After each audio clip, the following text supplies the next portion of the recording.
여기에 정말 대박인데요. 한글 유니폼 실착 유니폼의 경매가 3일 남아있는 현 시점에서 단독 1위로 이강인 선수의 유니폼이 올라섰다는 소식입니다. 음바페 선수의 유니폼은 전날과 동일한 5,100만 유로로 약 710만 원인데요. 이강인 선수는 6,500만 유로로 올라 약 920만 원인 상황입니다. 4일 남았을 때에는 5천만 유로로 음바페 선수와 공동 1위였는데 현재는 6,500만 유로 920만 원으로 단독 1위인 상황입니다. 5천만 유로 낙찰대는 프랑스인으로 알려져 있었는데요. 현재 6,500만 유로까지 경쟁이 붙으면서는 1등 금액을 입찰한 팬의 국적은 알려지지 않았습니다. 아마도 동일한 팬일 것 같은데요. 프랑스 내에서나 세계적으로 봐도 음바페 선수의 인기를 비길 수가 없는데 한글 유니폼이라는 상징성 때문일까요? 이강인 선수에 대한 애정 때문일까요? 어쨌든 간에 음바페 선수를 제치고 엄청난 금액으로 단독 1위를 이강인 선수 축하드리고 앞으로 3일이나 남았기 때문에 금액은 더 오를 수도 있을 것 같습니다. 최근 프랑스 거함 파리 생제르맹 에이스 킬리안 음바페가 최전방 공격수 9번에 대한 불만이 다시 나올 수 있다는 주장이 제기되며 화제입니다. 크리스토프 갈티에 PSG 감독 시절 음바페는 9번으로 나선 적이 꽤 있었는데 음바페는 이에 대한 불편한 감정을 숨기지 않았었습니다. 이런 음바페의 반응은 갈티에 감독과 불화설로 이어졌는데요. 결국 음바페는 자신이 원하는 왼쪽 윙어 자리로 돌아갈 수 있었습니다. 올 시즌 루이스 엔리케 감독 체제에서도 이런 현상이 벌어지고 있는데요. 전통적인 9번으로 평가받는 곤살로 하무스가 부진한 가운데 엔리케 감독은 음바페를 9번에 배치시키는 전술을 사용했습니다. 지난 14라운드 르하브르전에서 그랬습니다. 이에 음바페가 다시 불만을 제기할 수 있는 상황. 감독과 불화설이 또 나올 수 있고 팀이 흔들릴 수 있습니다. 그렇다면 해결책을 찾아야 하는데요. 팀의 상징적인 선수가 자신이 원하는 포지션에서 뛰고 싶어 하는 건 당연합니다. 또 음바페는 골로 이를 증명하고 있습니다. 음바페가 9번 자리를 거부한다면 방법은 하나인데요. 음바페를 원하는 포지션에서 뛰게 하고 9번을 다른 선수에게 맡기는 것입니다. 그 최적의 선수가 이강인이라는 분석이 나오며 팬들의 공감과 지지를 받고 있습니다. 이강인은 주로 2선에 배치됐지만 지난 12라운드 랭스전에서 잠시 9번으로 자리를 옮겨 폴스9 가짜 공격수로 뛰었는데 그 모습은 인상적이었습니다. 이후 프랑스 언론들은 하무스가 아닌 이강인에게 9번 역할을 맡길 것이라는 전망을 쏟아냈습니다. 그리고 하무스가 빠지고 음바페가 9번으로 들어가자 이런 전망이 다시 나오기 시작한 것인데요. 프랑스 RMC의 제롬 로텐의 보도에 따르면 이 매체는 엔리케가 새로운 전술 변화를 시작했고 음바페가 9번에 위치했다. 음바페는 갈티에 시절 9번에 대한 불만과 좌절감을 밝히며 논란을 일으킨 바 있다. 그리고 엔리케가 다시 음바페를 9번에 배치했고 또 한 번 논란을 예고하고 있다고 설명했습니다. 이어 하무스와 랑딸 콜로무아니를 벤치에 두고 음바페를 9번으로 올린 엔리케의 전술을 볼 때 이것이 지속 가능한 옵션인지에 대한 심각한 의심이 든다. 음바페를 9번을 놓고 경기를 하는 것은 장기적인 계획이라고 생각하지 않는다고 강조했습니다. 임시방편이라는 의미인데요. 그렇다면 장기 계획은? 엔리케의 진짜 계획은? 이강인이 제격이라는 주장입니다. 이 매체는 음바페가 중앙에서 뛰면 왼쪽 날개에 더 큰 구멍이 생긴다. 이 구멍을 브래들리 바콜라가 메우기에는 약하다. 엔리케는 상대 수비 범위를 확장하기 위해 공격수들을 넓게 사용하는 것을 좋아한다.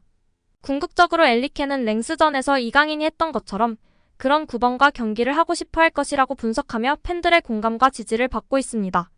최근 프랑스 현지에서 PSG 팬들이 가장 좋아하는 선수가 된 이강인은 자신의 기술을 파리에서 보여주고 있다.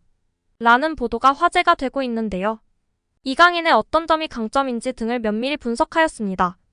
파리 생제르맹 애널시스가 분석한 통계 기반의 강점 5가지를 전하고 있는데요. 첫 번째로는 이강인 선수의 멀티성입니다. 그 근거로 히트맵을 공개했는데요. 이강인 선수의 터치 히트맵이었습니다. 오른쪽, 왼쪽 가리지 않고 터치하였고 공수 양면에서 터치하는 등 다재다능함이 큰 장점 중 하나라고 소개하고 있습니다. 엔리케 감독도 이강인 선수의 장점에 대해 엄청난 재능인 것과 동시에 다재다능함을 장점으로 꼽았었습니다. 두 번째 장점으로는 역시 드리블을 꼽았습니다. 한국 선수 중 최고뿐 아니라 이미 세계 최고 레벨의 드리블러라고 평가받고 있는데요.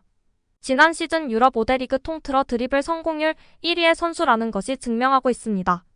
지난 르하브르전에서도 양팀 통틀어 드리블 성공률 1위 선수가 이강인 선수였습니다. 이에 개인적으로는 중원 미드필더보다는 덴벨레 자리 혹은 왼쪽 윙 포워드로 뛰면서 더욱 공격적으로 패스를 뿌리고 드리블을 할 수 있는 위치에 섰으면 좋겠는데요. 이제 첫 시즌이 조금 더 지켜봐야 할 것 같습니다. 이번 보도에서도 흥미로운 내용이 있었는데요. 통계 기반으로 볼 때 이강인 선수는 왼쪽보다 오른쪽이 더 편안해 보인다. 드리블 성공률도 왼쪽보다는 오른쪽에서 더 나은 성공률을 보였다고 보도했습니다. 제시한 사진에 의하면 빨간색이 실패이고 초록색 점이 성공인데요. 오른쪽에 초록색 점이 많은 것을 알 수 있습니다.